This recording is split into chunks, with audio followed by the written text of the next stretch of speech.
Hey everyone, I was hoping to get this message put together sooner, but things like this unfortunately take time to set up.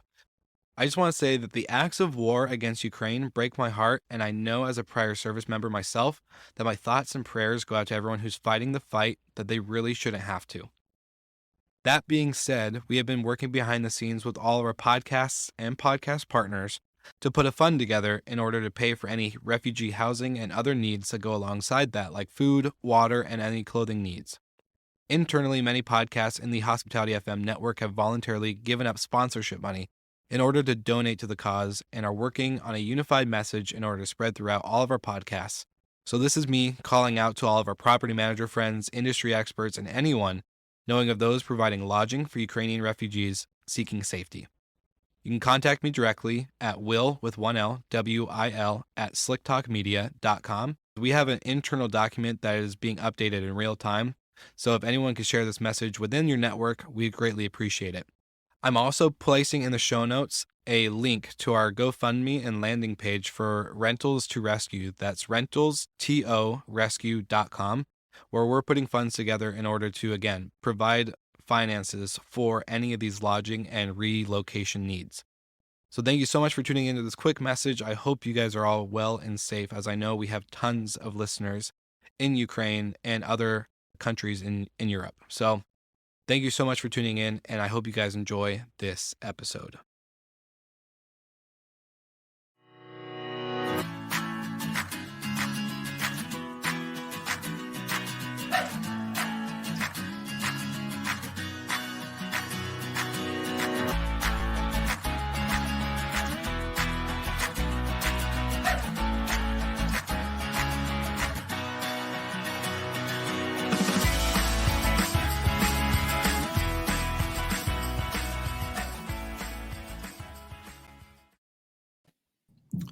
Good morning.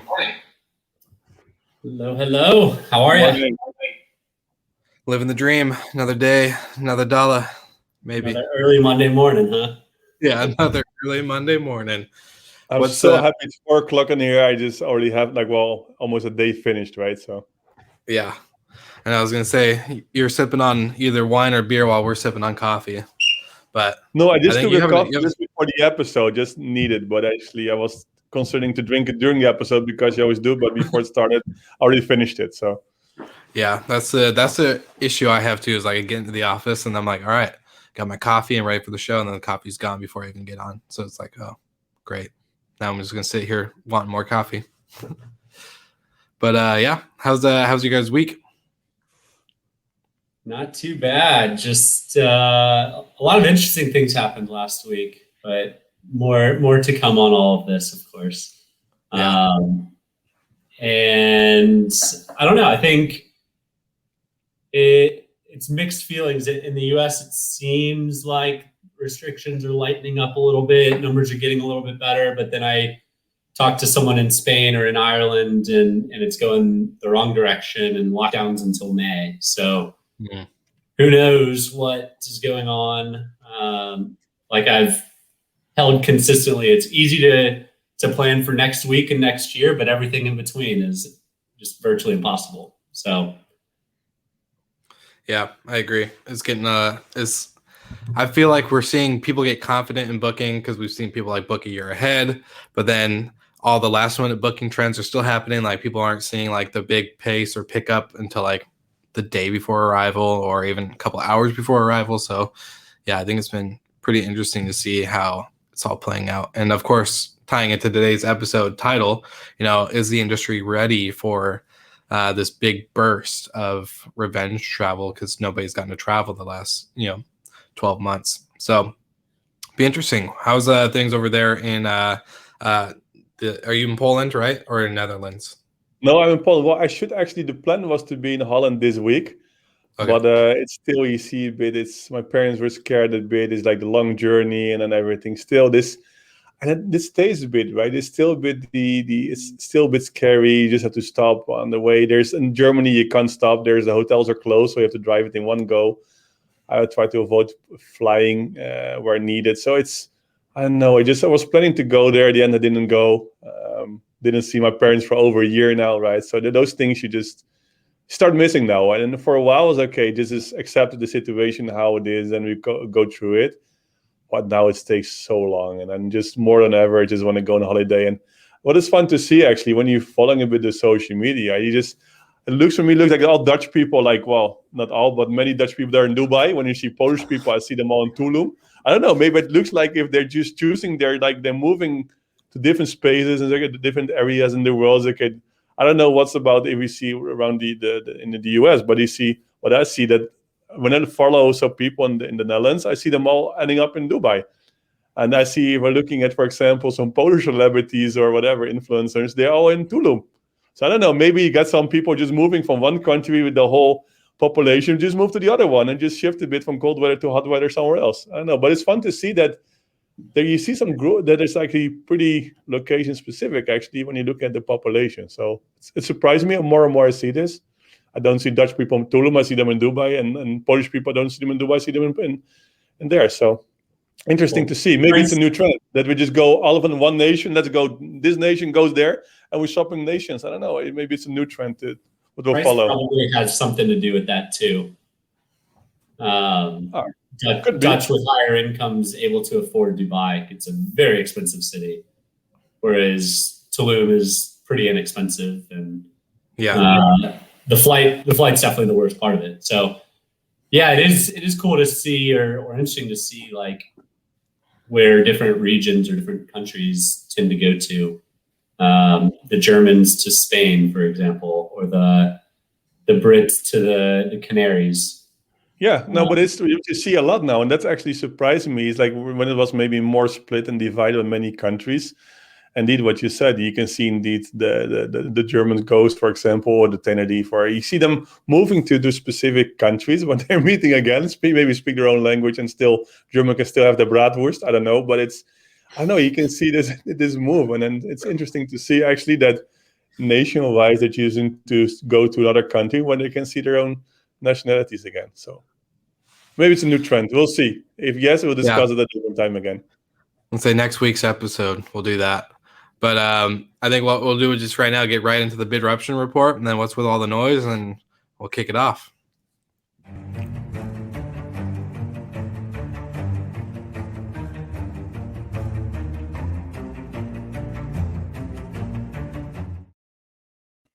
Yeah, this week is a different kind of startup. We're discussing startups who are raising hundreds of millions of euro.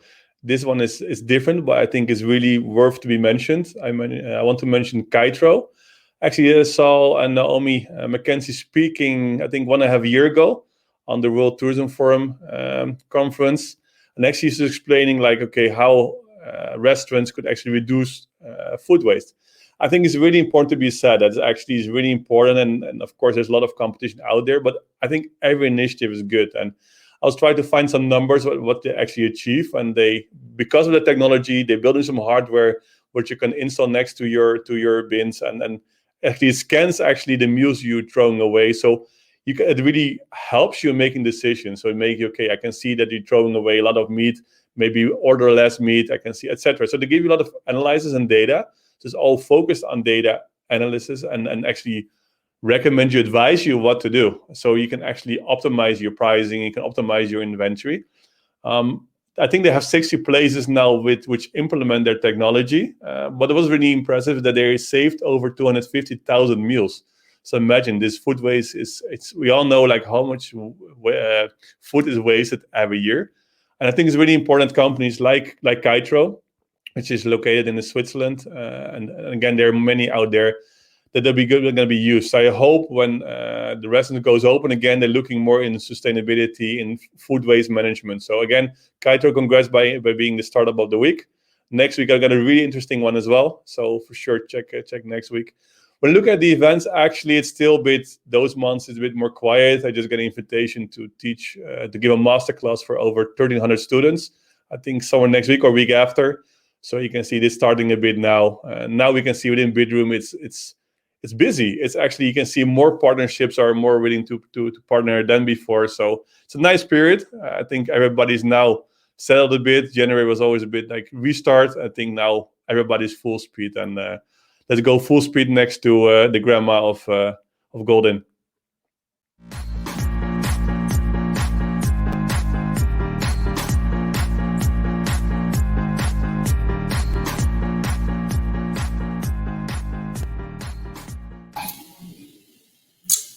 That was a fast version of grandma this time.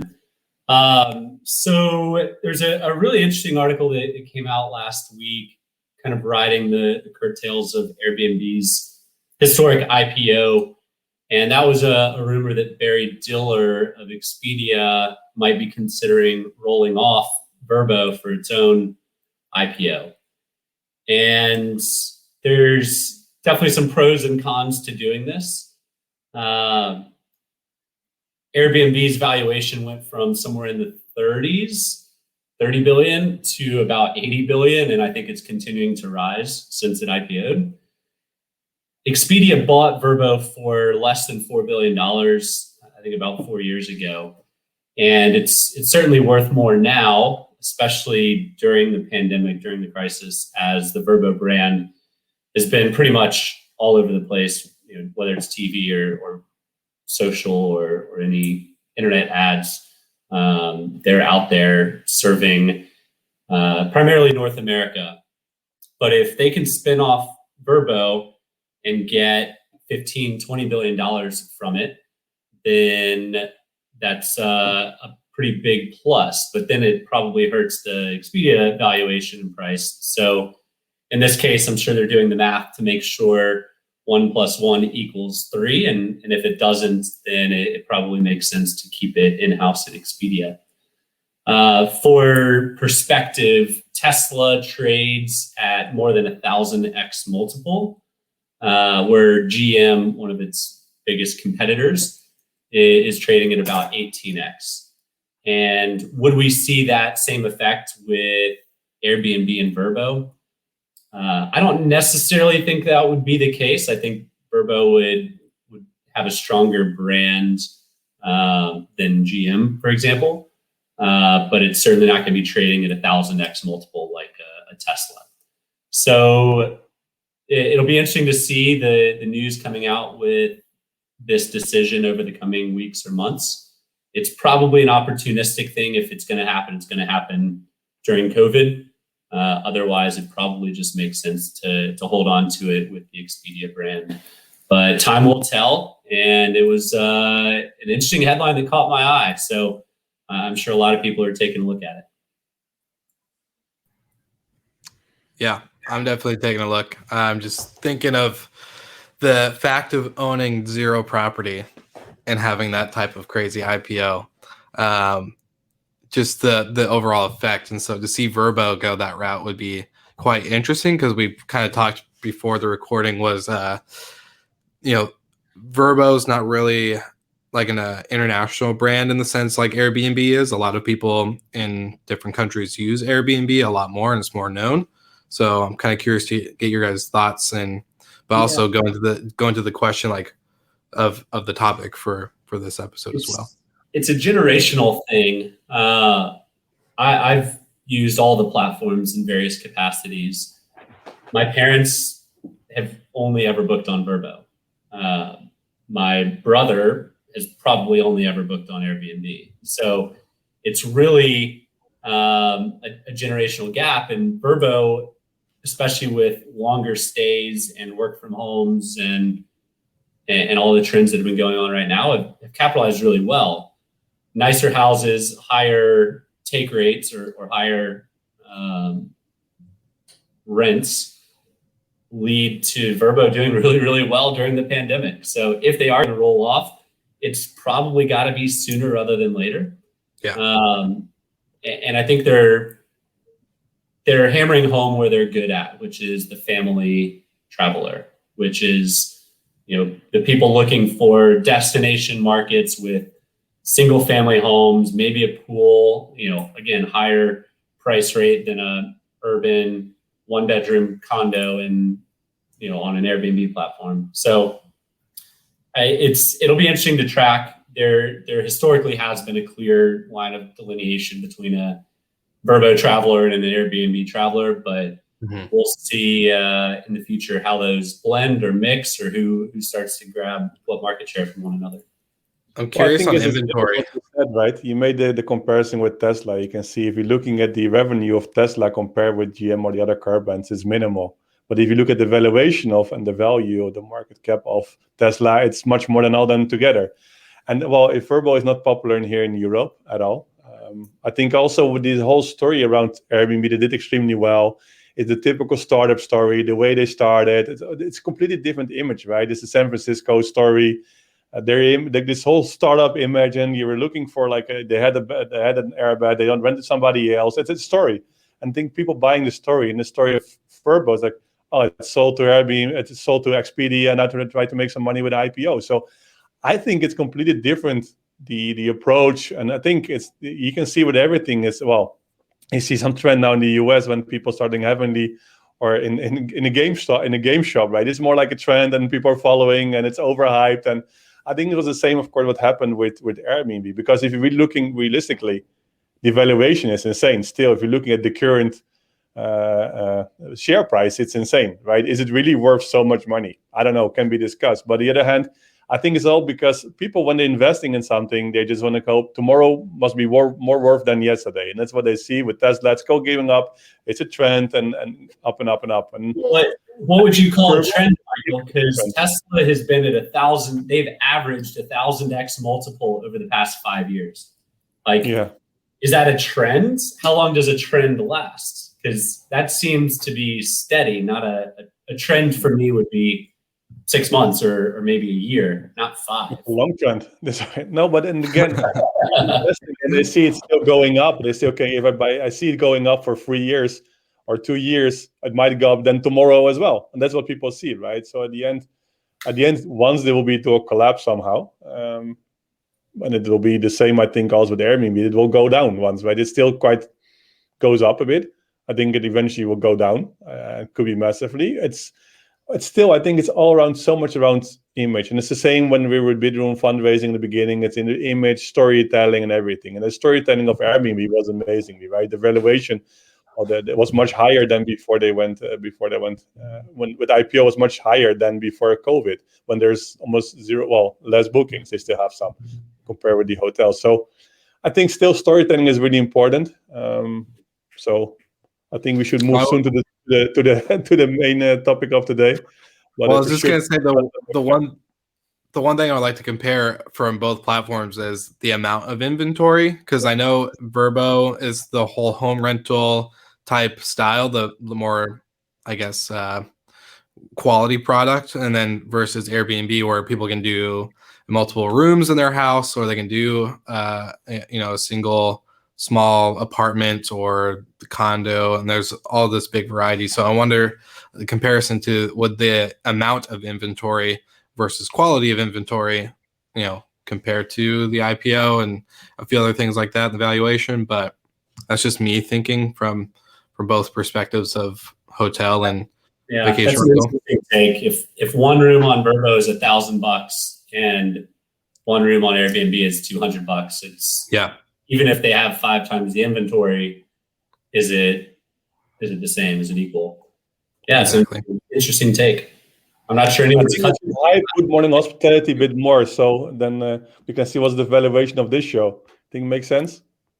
$1,000x multiple for sure. Yeah, that was next.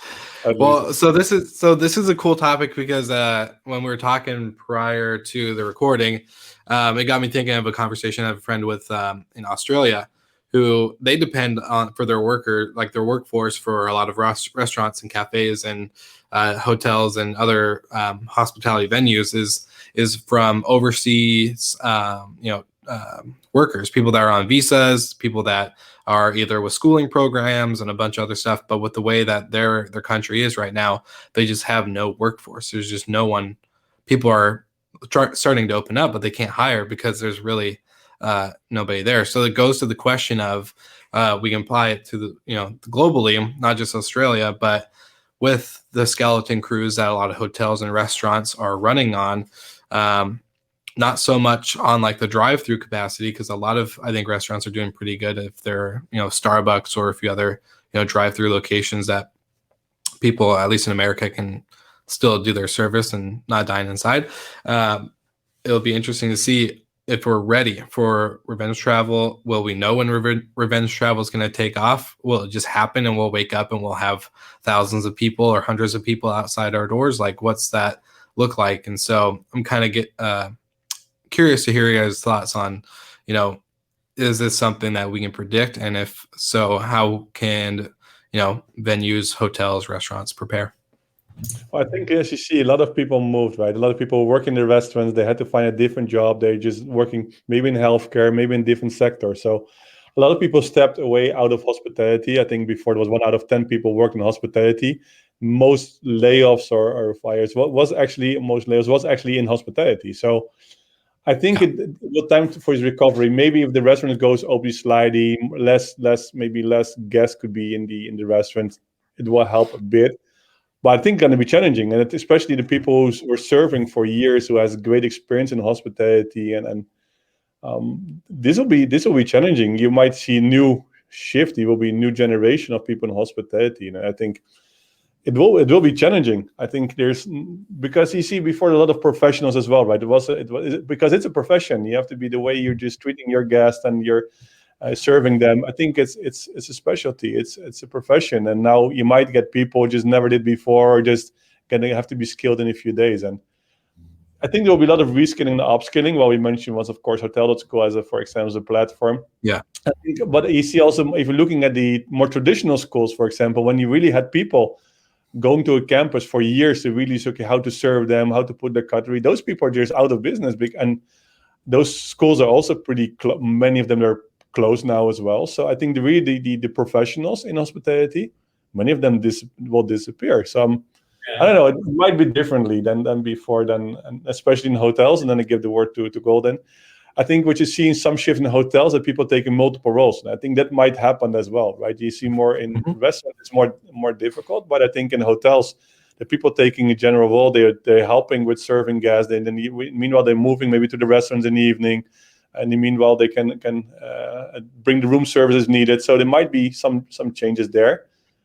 But yeah, I think the hospitality sector is going to be completely different. New people.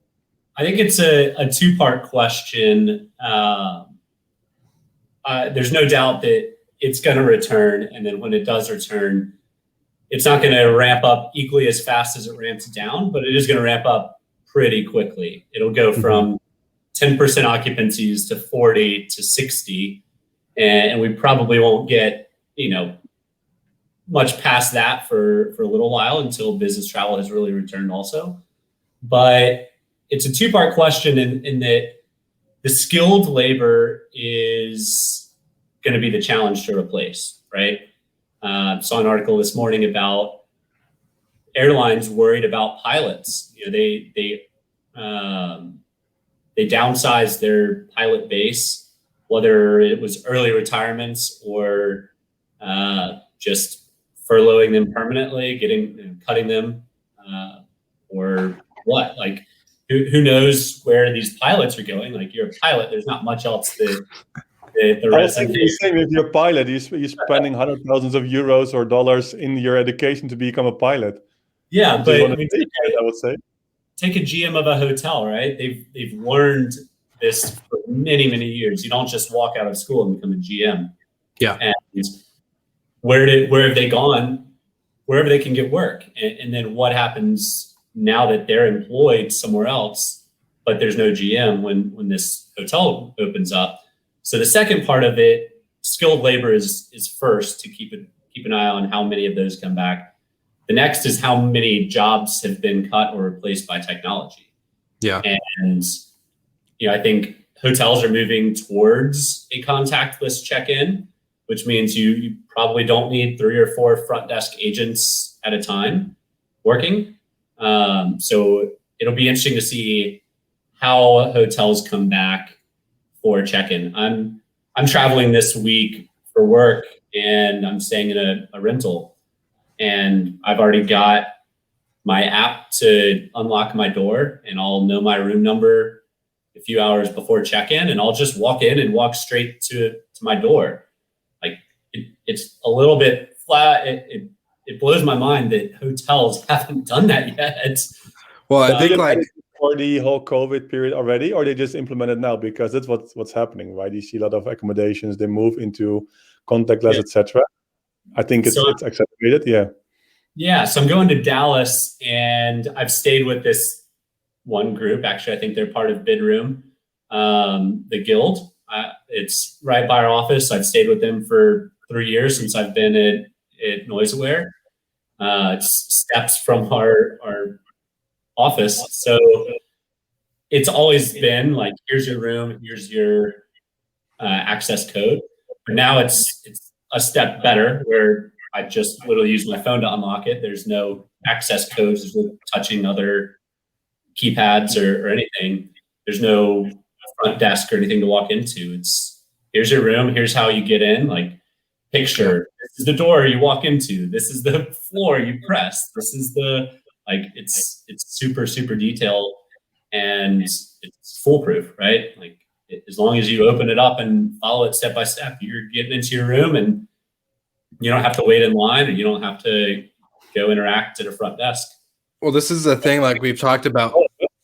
Right. I think you'll more and more see that you can order by your own phone, or there's a tablet, but I think ideally with your own phone, you're scanning the QR table on the QR code on the table, and you're ordering your food. And so, yes, you might need less people as well, because in this case, nobody has to take the order, just making the order by yourself, and they just deliver the food, and maybe even pick it up somewhere in a central place close to the bar, because you get informed. So it would change, right? I think at the end, you might do the complete operation with less people, especially if they're also implementing those kind of things. So I think you'll see a difference as well in the restaurants.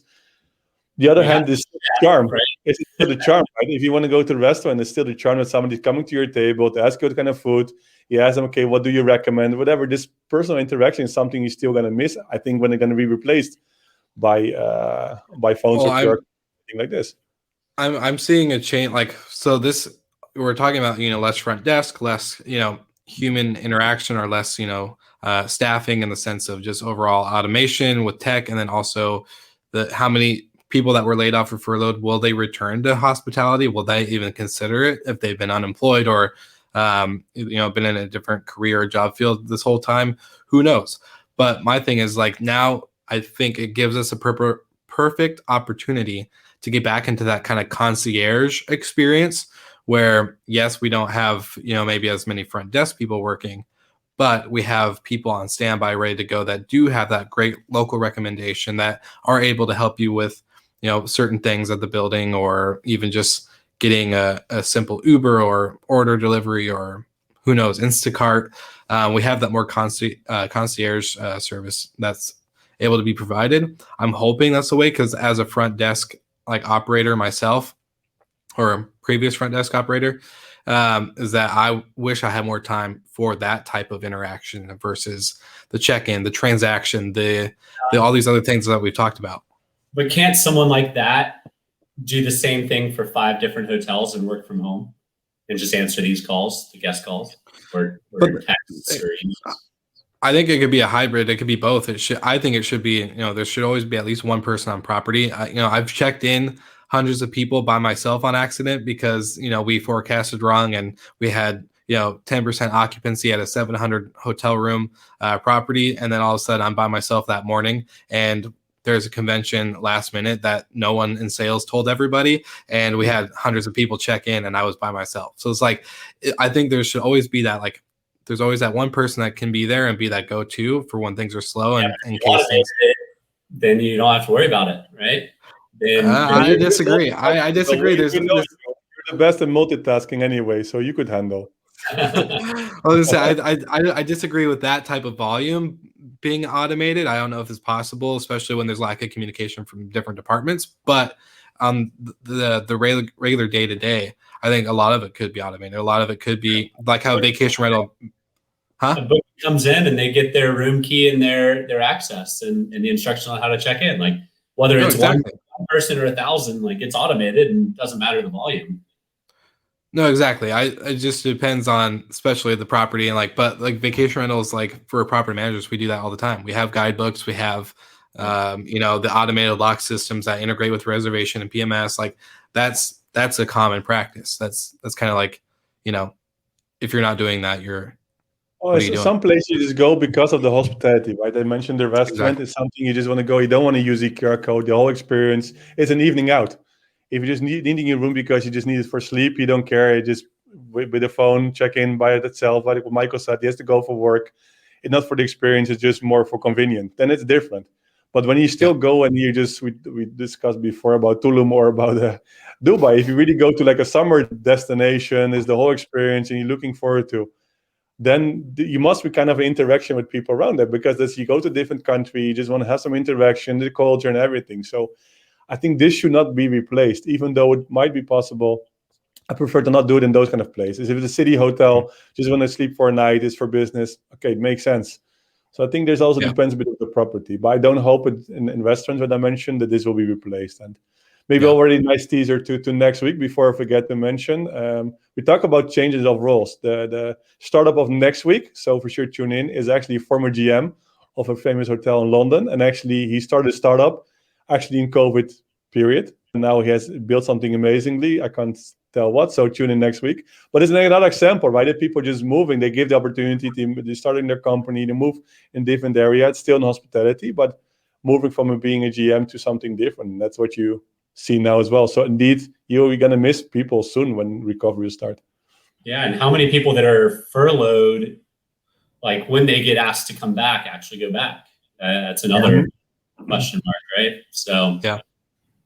we'll see. I'm curious if anyone's listening to this show or like watching it.